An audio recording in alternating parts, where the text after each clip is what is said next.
Marahil ay napapaisip ka, bakit nga ba pansit bato ang tawag sa pansit na to? Isa lang yung sagot dyan. Ang pansit na to ay nagsimula sa Bato, Camarines Sur. Ito ay isang bayan sa Camarines Sur. Tara, samahan mo ako magluluto ng napakasarap na pansit bato.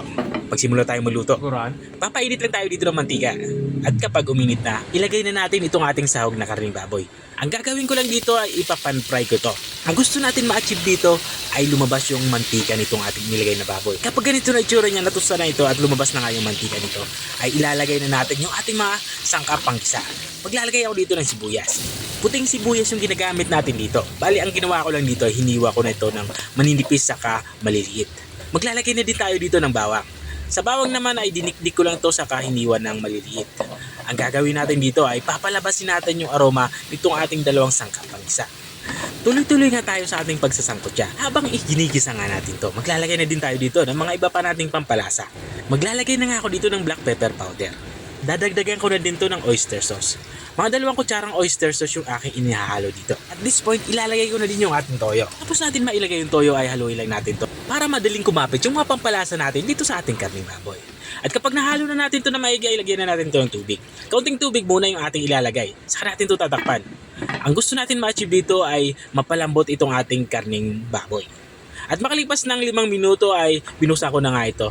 Dito sa parting ito ay luto na nga itong ating karning baboy at sigurado akong malambot na ito. Kaya naman lalagyan ko pa ito ng panibagong tubig. Itong pangalawa nating tubig na ilalagay ay sapat na para maluto yung ating ilalagay na pansit mamaya. At maglalagay na din ako dito ng pork cube. Ang ginawa ko lang dito ay hinalo ko lang ito para mabilis itong matunaw.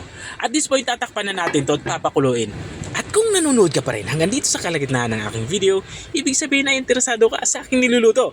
Baka pwede mo na may comment kung taga saan ka para alam ko kung hanggang saan umabot ang aking video. Balikan nga natin itong ating nilulutong pansit. Dito nga sa parte ito ay tinimpla ko na ito. Naglagay ako dito ng asukal. Ito naman ay pambalanse sa lasa ng ating sabaw. At ilalagay ko na din itong ating mga gulay. Mayroon tayo ditong carrots. Inilagay ko na. At isusunod ko naman itong ating cabbage o repolyo. Sa repolyo naman ay hiniwa ko lang ito ng maninipis, saka pahaba. Pero kung wala kayong repolyo na available, pwede kayong maglagay dito ng pechay. Hiwaan nyo lang dito ng maninipis, saka pahaba. At this point, tinatakpan ko na ito at unang kulunga ay bubuksan natin to. Ito naman ay para hindi ma-overcook itong ating mga gulay. At this point ay pwede na natin ilagay itong ating pansit bato. Bali, ang lulutuin kong pansit bato dito ay 1.5 kilo. Madami kasi akong nabili nung dumaan ako sa Bato, Camarines Sur. Pakamura nga ng pansit doon, kaya dinamihan ko na. Matapos natin mailagay itong ating noodles na pansit bato ay hayaan lang natin itong sipsipin yung ating sabaw. Katulad na aking ginagawa. Dahan-dahan lang tayo sa paghahalo para hindi ito madurog o magkaputol-putol. Ang pagluluto nga ng pansit bato ay napakabilis lang. Once na nailagay nyo na ito sa kumukulong tubig ay mga 3 minuto ay pwedeng-pwede na natin itong i-serve. Kaya dito sa parte nito ay lutong-luto na itong ating napakasarap na pansit bato. Kung nakarating ka hanggang dito sa dulo ng aking video, maraming salamat sa panonood. At kung nagustuhan mo naman yung bago nating recipe ibinahagi, baka pwede mo naman ito i-share. O siya, hanggang dito na lang ako. Kita-kita ulit sa mga susunod kong mga videos. Paalam! Bye-bye!